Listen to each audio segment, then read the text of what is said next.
What's up, guys? Welcome back to my channel and welcome back to our off-campus reading slash reviewing series. Today we're going to be focusing on The Mistake by Elle Kennedy, of course. Let's get started. Okay, so let's go ahead and start with the main characters of the story. So we have John Logan, of course, which is a hockey player on the Briar University hockey team. And he is the teammate of Garrett Graham, which we read about in the first book. And then we have his love interest, who is Grace Ivers, and I really like her. She's a strong female lead, so I'm excited to talk about her today. She is a psychology major in college, and she is a good girl, I would say. She is a virgin, so we get into that in the book.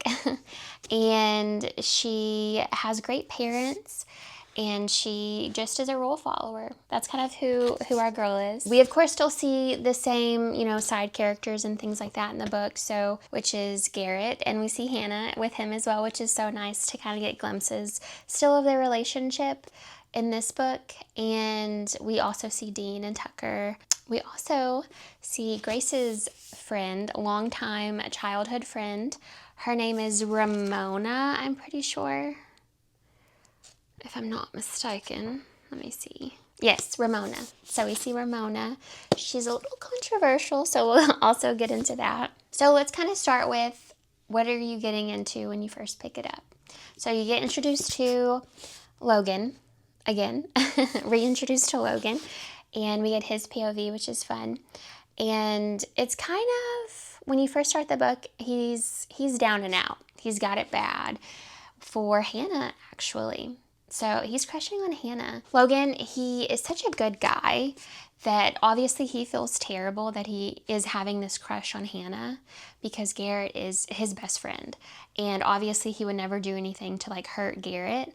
So we start the book off by him just avoiding Hannah and Garrett at all cost. So whenever the gang is hanging out or whenever they invite him to do something, he's just like, oh no, I got something else to do. I got to study, or, something. He is also hooking up with a bunch of girls, and he's just trying to do whatever he can to take his mind off of this crush that he has on Hannah. And then we get into Grace's mind, her POV. Her story kind of starts off, she's roommates with Ramona, which is her childhood best friend. You can see that they're starting to, at least Grace on her end, is starting to feel just kind of like her friendship with Ramona is kind of maybe running its course.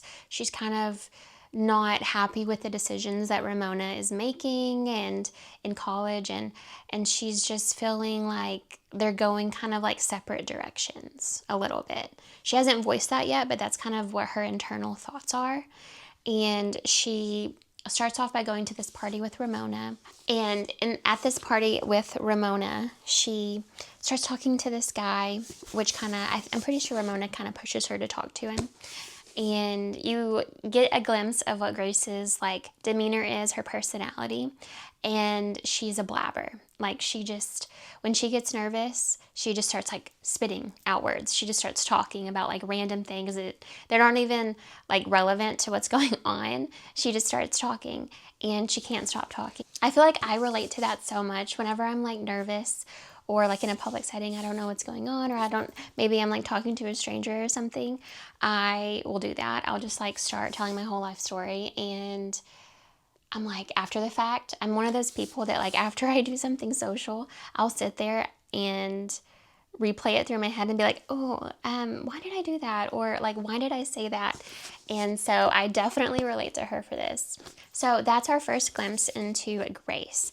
Now we go into, how did they meet? So their first meetup party that Grace and Ramona were at, that's kind of actually their first meet.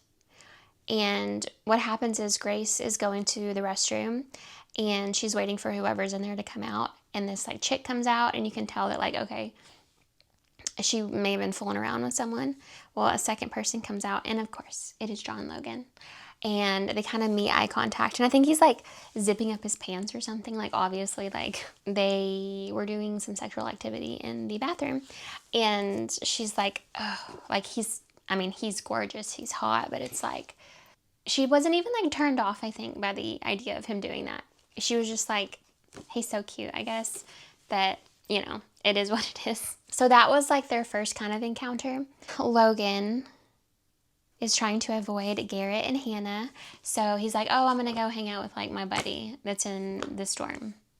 And he gets to the dorm and he forgot his phone for one, and he doesn't know where he's going. So he has no idea what room number, what floor, anything that this guy lives on. So he like thinks he remembers. So he knocks on this door, and of course, it's Grace's dorm room.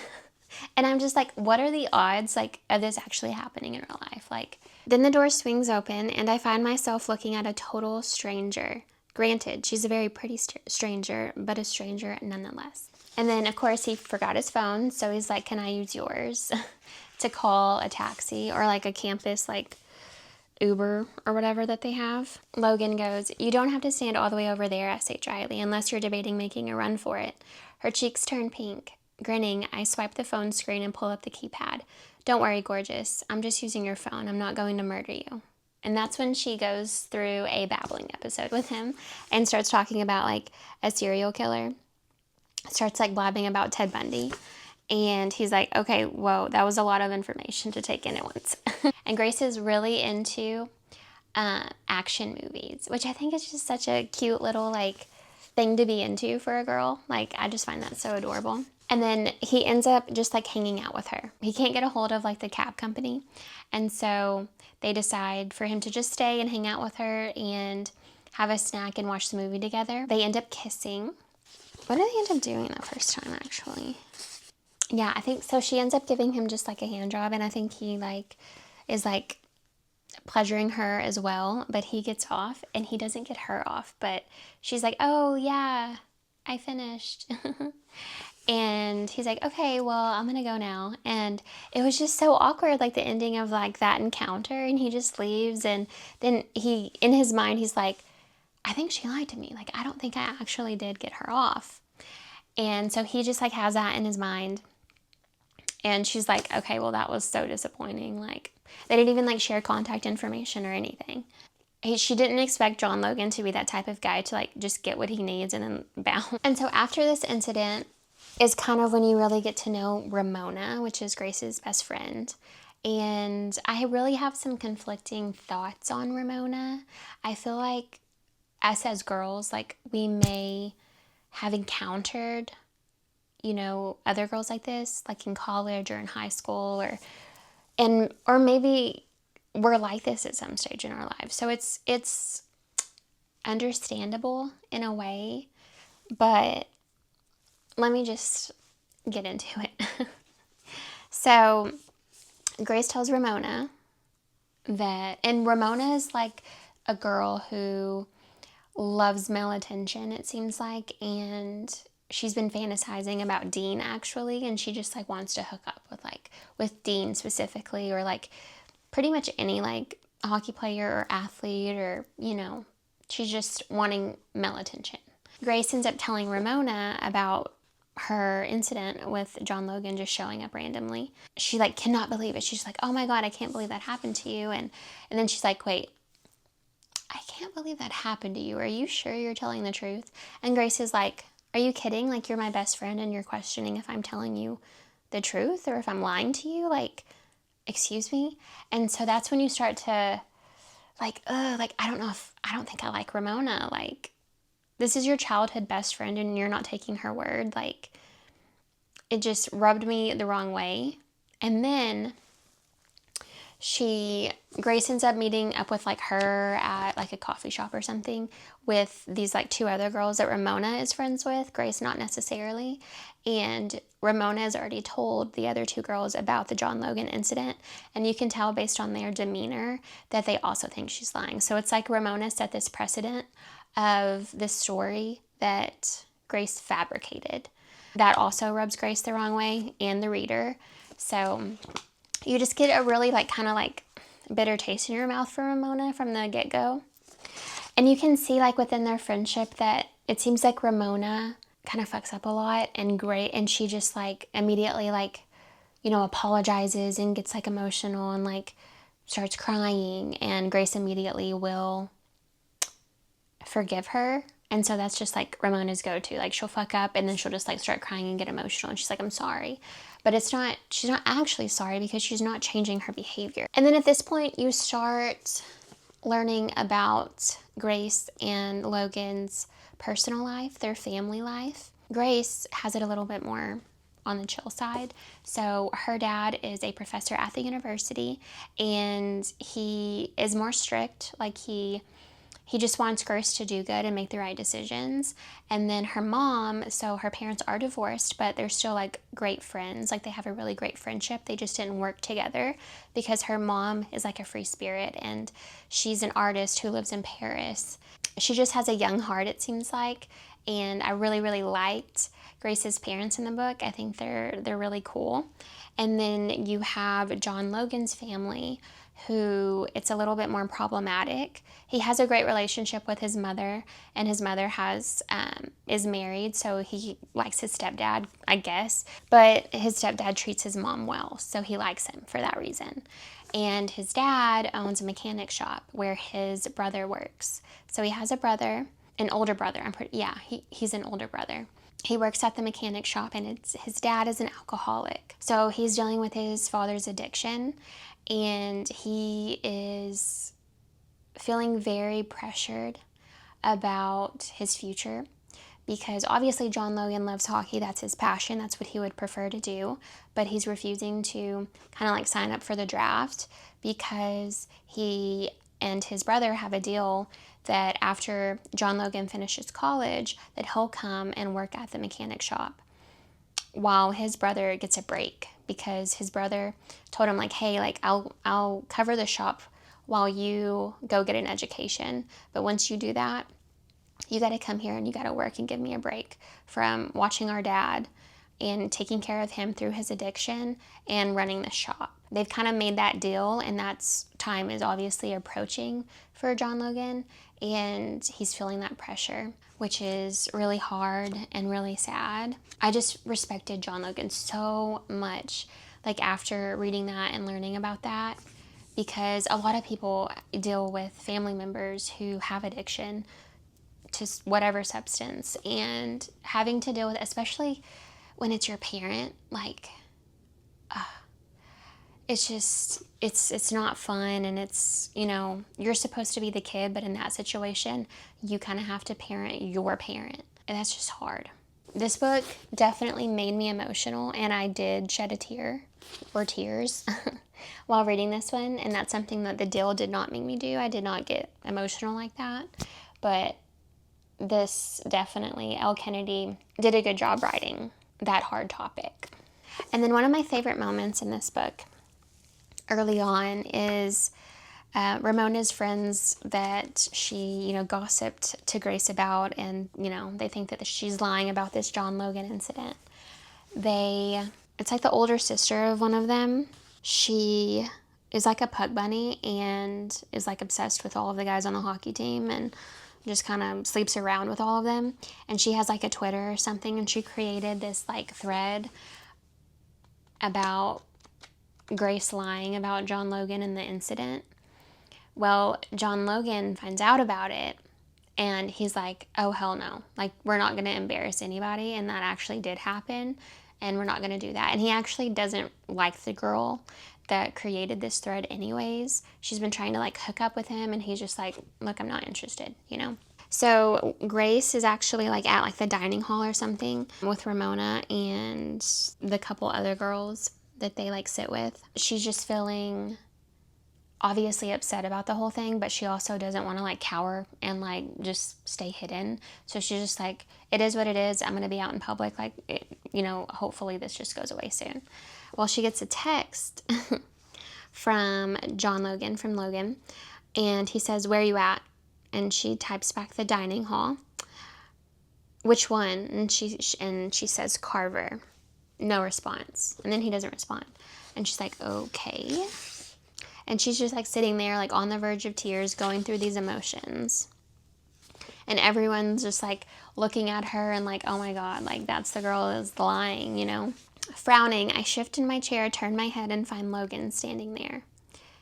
Hey, he says easily. Our gazes lock for one heart-stopping moment, and then he does the absolute last thing I expect.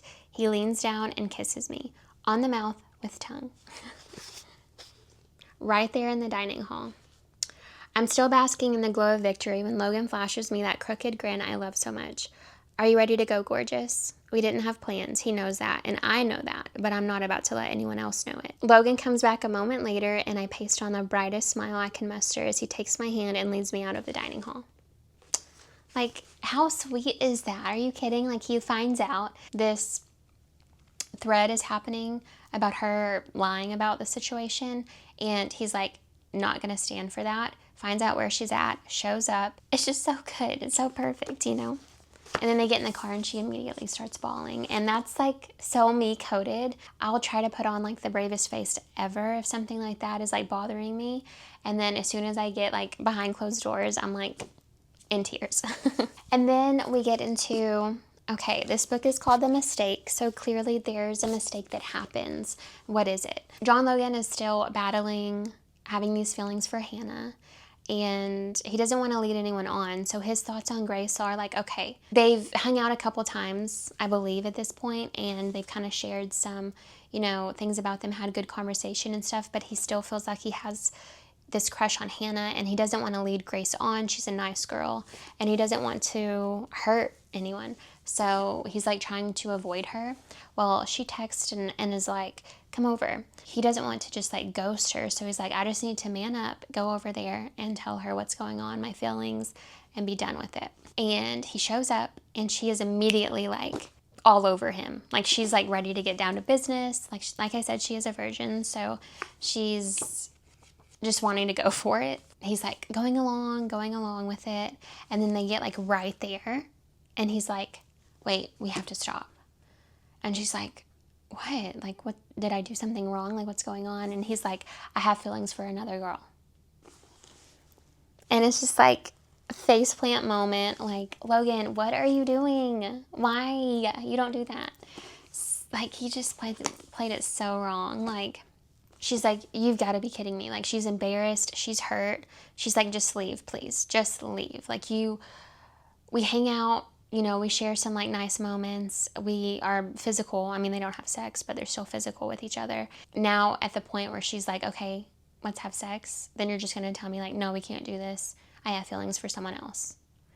So she's humiliated, and she's just like, please leave. I don't want to talk to you. And then the book goes into summertime. So she decides, I'm just going to go to Paris and spend the summer with my mom and get away from this place. Like, she's kind of tired of Ramona. She's upset about Logan, and she just doesn't want... And, oh my God. I almost forgot a very crucial part. The same night that Logan refuses to have sex with her and tells her that he has feelings for someone else, Ramona gets home to the dorm and can see Grace is upset, and she's like, what's wrong? And Grace tells her what happens. Like, just listen to this. Just listen. So that night, after Grace confides in Ramona, Grace goes to sleep. And then we go over to Logan, and Logan gets a text from Ramona. And this is what the text says. Hey, this is Ramona. Just heard what happened with you and Grace. Need me to come over and comfort you? Winky face. Are you joking? Are you joking?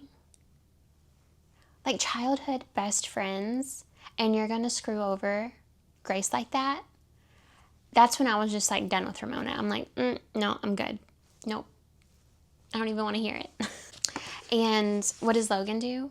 Because Logan at this point, he's actually had a conversation with Hannah. Hannah confronted Logan and was like, what's up with this weird energy? Like, quit being weird. And he tells her that he has a crush on her, that he likes her. And he doesn't know what to do. And he doesn't want to do anything because he doesn't want to hurt Garrett. And she's like, Logan, we don't have a connection like that. Like, you don't like me. And then she realizes that, Logan, you just are jealous of our relationship. Like, you just want what we have. You want a relationship. And he's like, oh, yeah, maybe you're right, because he hasn't been fantasizing about Hannah. He's been fantasizing about Hannah and Garrett. Like every time he fantasizes about Hannah, Garrett's there and they're in like a cute couple moment. You know what I mean? So he comes to that realization, and that's when he's like, oh my God, I fucked up with Grace. Like, and then he immediately like is trying to call her, text her, but she's ignoring him. Rightly so. So Logan gets this text from Ramona, and Logan immediately forwards it to Grace and is like, hey, just thought you should see this. And Grace sees it and is just like, unarguably, her phone number next to this timestamp of the text, 12:16 a.m., approximately 20 minutes after she'd gotten home last night. I stare at her sleeping form, waiting for the fury to come, for my insides to clench and my blood to boil with a sense of white-hot betrayal. But nothing happens. I'm cold and numb and so freaking exhausted, it feels like someone stuffed sand in my eyes. And in that moment, I just felt so much for Grace, and I was just like, I wish I could give this girl a hug.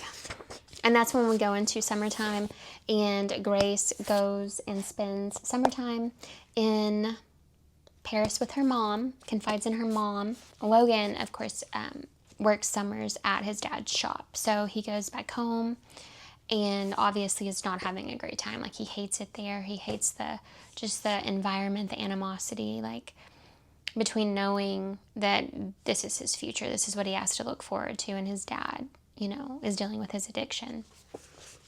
So he's just having a miserable time. He can't get Grace out of his head, and I don't know what to do until she decides to hopefully talk to me one day. And during this, Logan, you know, talks to his coach.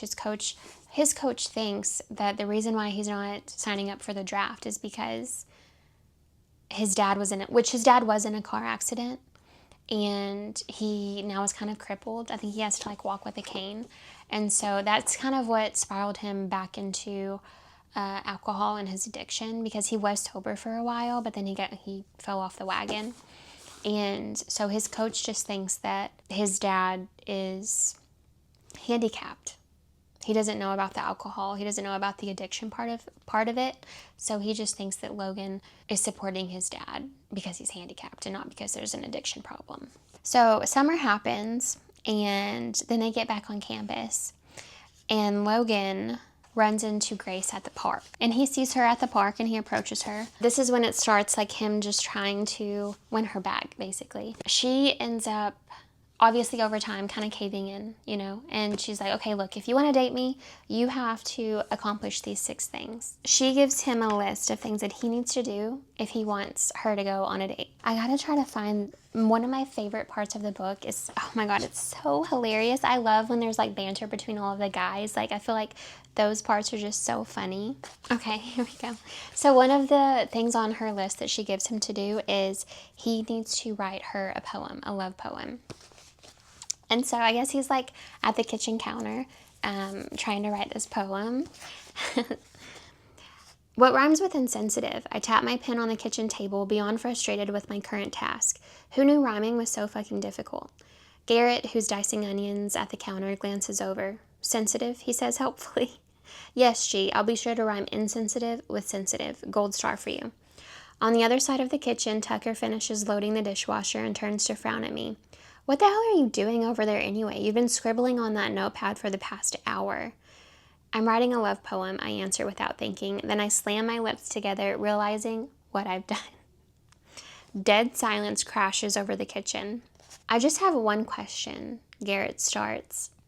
Really? Tuck says, because I have many. Sighing, I put my pen down. Go ahead, get it out of your systems. Garrett crosses his arms. This is for a chick, right? Because if you're doing it for funsies, then that's just plain weird. It's for Grace, I reply through clenched teeth. My best friend nods solemnly. Then he kills over. Asshole. I scowl as he clutches his side, his broad back shuddering with each bellowing laugh, and even while racked with laughter, he manages to pull his phone from his pocket and start typing. What are you doing? I demand. Texting Wellesley. She needs to know this. I hate you. Jesus Christ, will you quit dictating this conversation to Hannah? Bros before hoes, dude. Call my girlfriend a hoe one more time and you won't have a bro. Oh my God, I just love that part. It's so good. It's so good. So he ends up completing all of the 6 items on her list, and they end up going on a date. So they start dating, which Logan is just like over the moon about. And Grace ends up going to work at the campus radio station. And that's actually a funny part of the book too. She kind of like is like behind the scenes of one of like the radio shows that they have going on, and it's like these two, it's like a frat boy and like a sorority girl or something, and they take dating advice calls, and it's just like really funny.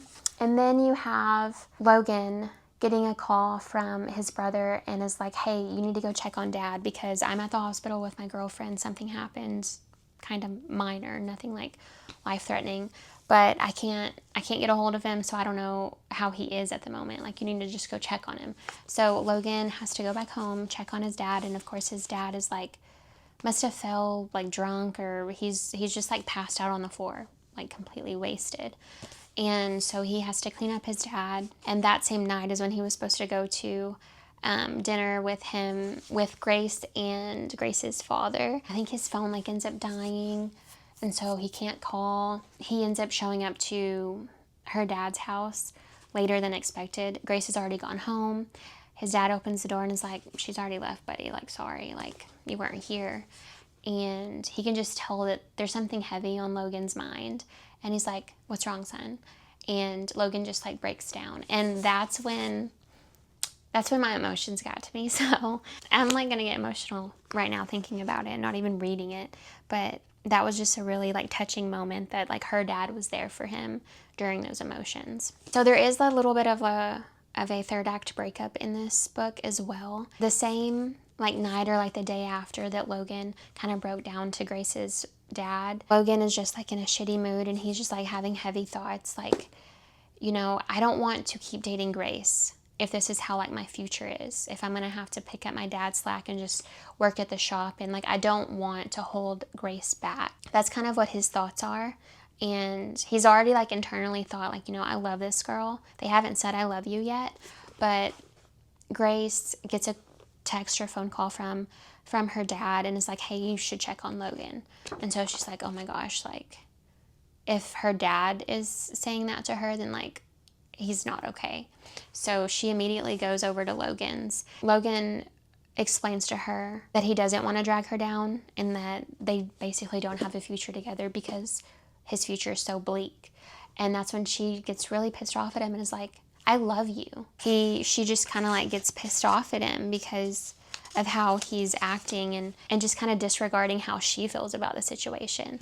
And so she storms out and the house hears, and Garrett's like, ooh, like you fucked up. And so he then again has to make it up to her. So I really, really like how Elle wrote this part. His grand gesture to win her back over is she's went to work at the radio station. Her boss like already kind of like queued up a call for the radio show. Of course, it's Logan calling in to be like, hey, like my girl told me that she loved me. I fucked up. I love her too. How do I win her back? And she can hear the call, and she knows it's Logan. It's so sweet. And he just like shows up. They're like, oh shit, is this Logan? John Logan on the phone? And he's like, yeah, it is. And he hangs up, and then they make up. And so it's a really, really sweet moment. And then to kind of wrap up John Logan's like family dynamic and that storyline, his coach ends up actually going to speak with his dad. Like, hey, is there anything we can do, you know, regarding like John Logan and following his dreams with hockey? That's when his dad kind of gets a wake-up call, like, I'm ruining my son's lives. Like, they're having to adjust their lives because of my addiction, and that can't happen any longer. So he sits down with Logan and his brother and is like, okay, I'm going back to rehab. I'm cleaning up. You two are not going to clean up my messes for me anymore. You're not going to run the shop. That's a big weight lifted off of Logan's shoulders, and he's now finally able to pursue his dreams, and his brother is also. So that's a really nice moment between all of them, and I'm glad that happened. And then to kind of tie up Grace's story, her and Ramona, they kind of make amends. Grace just basically tells her, like, you know, we can, you know, meet up for coffee, we meet up for lunch, you know, still kind of, you know, speak to each other, but we just need a break. Like, we just need some time apart, like, and not to rely on each other so much, or for me to rely on you so much. Like, I need to be my independent person outside of our friendship. So that's how Elle ties up their, like, friendship story. And then they obviously, Grace and Logan have made up and they're back to being in a relationship. And that's where we go into the epilogue, which is 2 years in the future. And you see Hannah and Garrett in the epilogue too. And Garrett and Logan are both playing for the, what team is it? For the Boston Bruins. So they're both in NHL at this point. And Hannah and Grace are like in the wives club, or like the wives box or whatever. I mean, they're not married or anything. They're just the girlfriends, but, and you see them like watching the game, and it's just like a really sweet moment. So I really, really enjoyed this book. Like I said, it did make me emotional. I did love Grace and I love Logan. I can't wait for their season of the show. And I definitely would recommend reading this one. It's so good. Let me know if you guys do read it. Let me know what your thoughts on the book are. And I will see you guys in the next part where we talk The Score, which is Dean and Allie's book. Thank you guys so much for watching. I hope you enjoyed it, and I'll see you guys in the next one. Bye!